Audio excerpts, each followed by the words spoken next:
Turma, o processo de interferência entre dentes de ECDHs é muito similar, tem a mesma fundamentação teórica do processo de interferência entre dentes com engrenagens cilíndricas de dentes retos. Daí, o Shigley apresenta uma fórmula para que a gente possa calcular o número mínimo de dentes de um pinhão helicoidal, que a gente vai chamar isso aqui de Z mínimo, para que não haja interferência com uma coroa de ECDH quando a relação de transmissão for igual a 1. Ou seja, o número de dentes do pinhão vai ser igual ao número de dentes da coroa. Então, só nesse caso, a fórmula é específica e leva em conta esses parâmetros. O K está relacionado com adendo, se for adendo curto 0,8, se for adendo longo o K vale 1, o beta é o ângulo de hélice e o alfa T é o ângulo de pressão no plano transversal. Então eu vou fazer um cálculo para vocês bastante simples. Quando eu tenho duas engrenagens iguais, o I é igual a 1, adendo normal, ângulo de hélice de 30 graus e o ângulo de pressão no plano normal é igual a 20 graus. Com esse alfa N, eu consigo calcular o alfa T. Vamos fazer isso então? Olha aí, apliquei a fórmula, então o alfa T fica igual a 22,8 graus e eu posso estipular o número mínimo de dentes, seria 8,48 dentes. E aí a gente combinou sempre arredondar para o número inteiro e imediatamente acima de 8,48, o que seria o número mínimo de dentes igual a 9 dentes. Quero te mostrar mais uma vez o significado físico desse Z mínimo sendo igual a 8,48. Isso serviria para um desenho técnico, um arco geométrico que não transmite momento.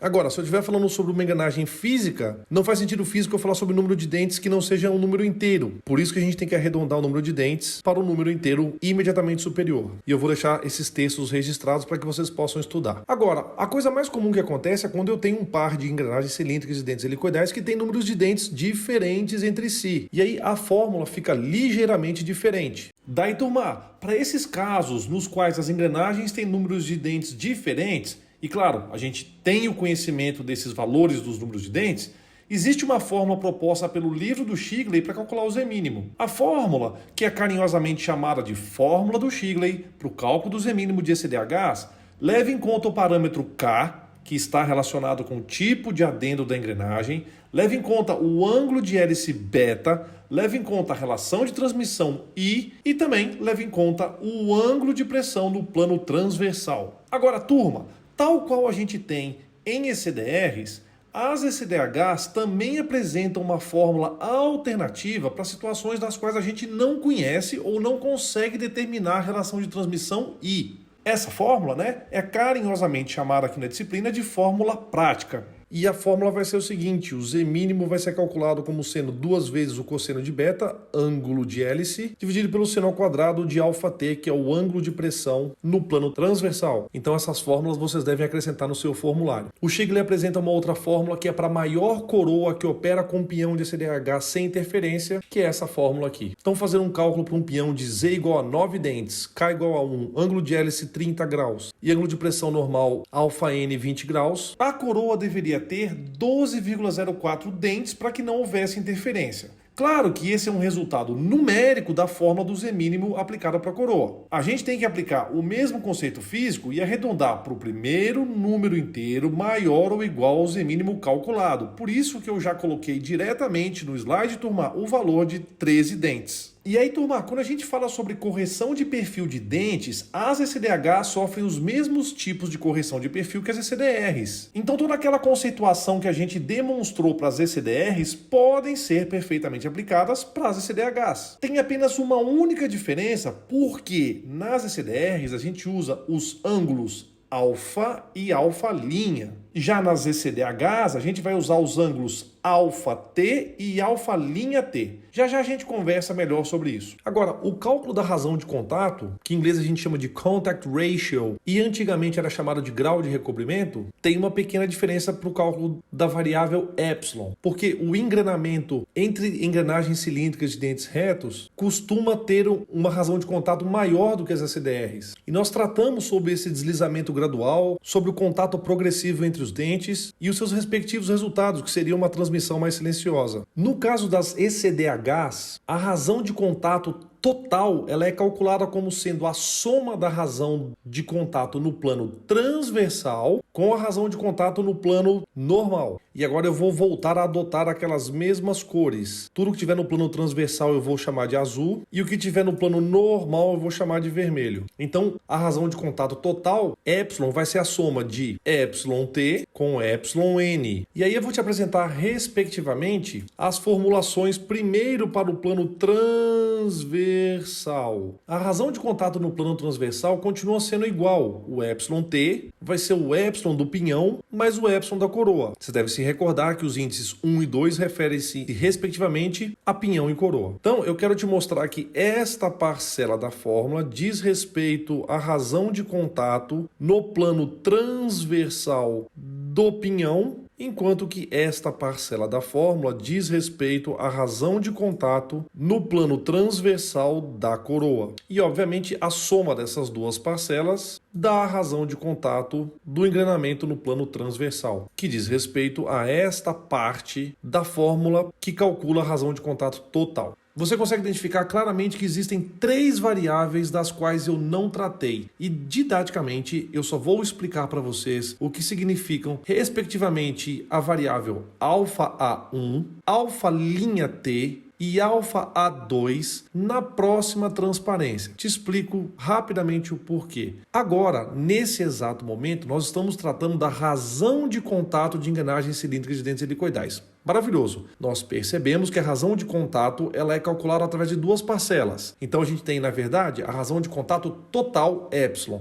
A razão de contato total epsilon é a soma de εt, que eu estou te explicando agora, mais εn, que virá daqui a pouquinho. No cálculo do εt, aparecem essas 3 variáveis, que na verdade são 3 ângulos indispensáveis para o cálculo da razão de contato no plano transversal. Só que na próxima transparência, que vai vir depois de eu te explicar a razão de contato no plano normal, eu vou te falar sobre correção de perfil. E os ângulos αA1, αA2 e α'T só podem ser entendidos depois que eu te explico correção de perfil. Eu sei que fica um pouco complicado, mas eu acho que didaticamente é a melhor forma de eu tratar isso com vocês. Então, por favor, assumam por enquanto que esta é a maneira de calcular a razão de contato no plano transversal. Eu já te explico como calcular a razão de contato no plano normal e aí a gente passa para a correção de perfil. E na hora que eu te explicar a correção de perfil, você vai entender o significado do αA1, que é o ângulo de ação do pinhão, o significado do αA2, que é o ângulo de ação da coroa, e o significado do α'T, que é o ângulo de pressão de funcionamento. Beleza? Obviamente vai faltar a parcela relacionada à razão de contato no plano normal, que eu estou usando a cor vermelha. E aí eu vou apagar aqui para ficar tudo bonitinho. Essa parcela εn, que diz respeito ao plano normal, é obtida através dessa fórmula, que leva em consideração a largura da engrenagem, o ângulo de hélice e o módulo da engrenagem no plano normal. Legal, né? Em termos de correção de perfil de uma ECDH, a gente sabe que dependendo do tipo de correção, pode haver mudanças no engrenamento. Porque dependendo do tipo de correção que foi feita, pode haver mudança na razão de contato, pode haver mudança na geometria de deslizamento dos dentes e o principal, pode haver uma modificação da distância teórica entre centros. A gente já discutiu isso amplamente no caso de correção de perfil de ECDRs, porque a gente sabe que uma eventual correção não necessariamente vai causar. E eu especifico exatamente se for uma correção do tipo 0 ou uma correção V0, não tem mudança na geometria de contato. A única mudança que acontece é quando eu tenho engrenamento do tipo V, positivo ou V negativo. Daí, turma, o ângulo de pressão αT, que é estimado no projeto, pode sofrer uma mudança geométrica. Então, você precisa verificar e entender que em engrenagens corrigidas, existe um ângulo de pressão de funcionamento. E nós vamos chamar esse ângulo de pressão corrigido de funcionamento de α'T. Por isso, eu preciso de apresentar algumas fórmulas. O cálculo do αT é arco tangente da tangente de alfa n dividido pelo cosseno de beta. Ao promover esse cálculo, você descobre o ângulo de pressão no plano transversal. Muito bem, a gente tem esta relação entre distância entre centros teórica e distância real entre centros, também chamada de distância real de funcionamento. E aí a gente tem essa fórmula que correlaciona o ângulo de pressão de funcionamento α't com a distância teórica entre centros, com a distância real de funcionamento e o ângulo de pressão no plano transversal. Daí a gente tem os ângulos de ação do pinhão e da coroa. Eles são respectivamente αA1, claro, relacionado com o pinhão, e αA2, que é o ângulo de ação da coroa. αA1 e αA2 são calculados respectivamente com essas fórmulas. Aqui temos αA1, que leva em conta número de dentes do pinhão, ângulo de pressão no plano transversal, ângulo de pressão de funcionamento no plano transversal, que é esse cara que a gente acabou de calcular, Z1 e Z2 aqui embaixo, o αT de novo, Z2, α'T. Aqui nós temos o X2, então, apesar de estarmos falando do pinhão, entra aqui o X da coroa. Temos α'T e o cosseno de beta. Analogamente, nós temos a fórmula do ângulo de ação da coroa. E é importante ressaltar que caso a gente esteja falando sobre engrenamento do tipo 0, nós teremos x1 e x2 iguais a 0. E se a gente tiver V0, nós teremos o x1 igual a menos x2. Ambas as situações implicam nas seguintes constatações. O αT vai ser igual ao α'T e o A vai ser igual ao A'. E aí, gente, para encerrar de forma categórica, né, essa parte de correção de perfil de dentes de ECDHs, eu vou convidar o nosso ilustríssimo professor McAllister. Vocês devem ter percebido que ele está meio dividido, né? Ele não sabe bem se ele dá o recado com urbanidade ou se ele usa aquele modo gutural de comunicação. Entretanto, enquanto ele não decide, né, eu vou, junto com ele, né, te mostrar 2 slides com o algoritmo de decisão do tipo de engrenamento aplicado para ECDHs. No primeiro slide, tem um resumo das características de cada tipo de engrenamento. Na parte inferior aqui do slide, né, eu coloquei as 2 fórmulas para o cálculo do Z mínimo, dependendo da disponibilidade ou não dos dados para o cálculo da relação de transmissão I. Já no segundo slide, tem um algoritmo para você abordar a solução de cada exercício. E daí eu compilei as principais fórmulas relacionadas ao tipo de engrenamento para te ajudar nos cálculos de exercícios que envolvem ECDHs. Então presta atenção, por favor, porque você só tem o beneplácito de usar essas fórmulas para engrenagens cilíndricas de dentes helicoidais, tá legal? Se lembre, por favor, que as fórmulas de ECDR são diferentes, hein? Acorda pra vida, meu filho! E para finalizar a aula, eu quero te mostrar uma curiosidade sobre as ECDHs.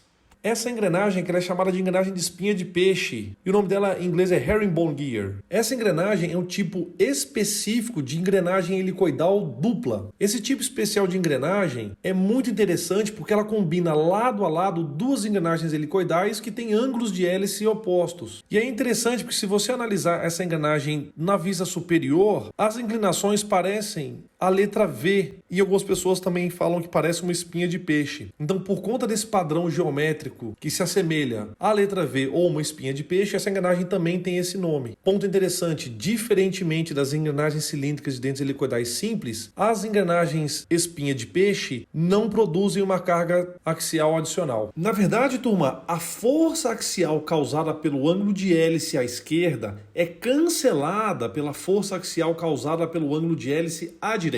Então, o uso desse tipo de engrenagem acaba não causando força axial no eixo rotativo de transmissão de potência. Dessa forma, né, os rolamentos desse eixo rotativo ficam muito felizes. Essa fotucha que vocês estão vendo aí é extraída de um vídeo muito bacana que mostra um sistema de transmissão de potência enorme e que usa as engrenagens em V. Na descrição dessa aula que você está assistindo agora comigo, né, eu vou colocar o link desse vídeo interessante. Eu recomendo que vocês assistam, porque é um vídeo que tem um bocado de engrenagens aí e eu acho que vocês vão gostar. E aí, turma, como eu sempre tento fazer as aulas um pouco mais curtas, né, com duração aproximada de 10 minutos, eu vou encerrar essa aula aqui nesse minuto. Na próxima aula, eu pretendo fazer 3 coisas com vocês. Número 1, explicar com mais profundidade os tipos de engrenamento para ECDHs. Número 2, detalhar o algoritmo para decidir qual tipo de engrenamento você deve aplicar no projeto de engrenagens cilíndricas de dentes helicoidais. E número 3, falar um pouquinho mais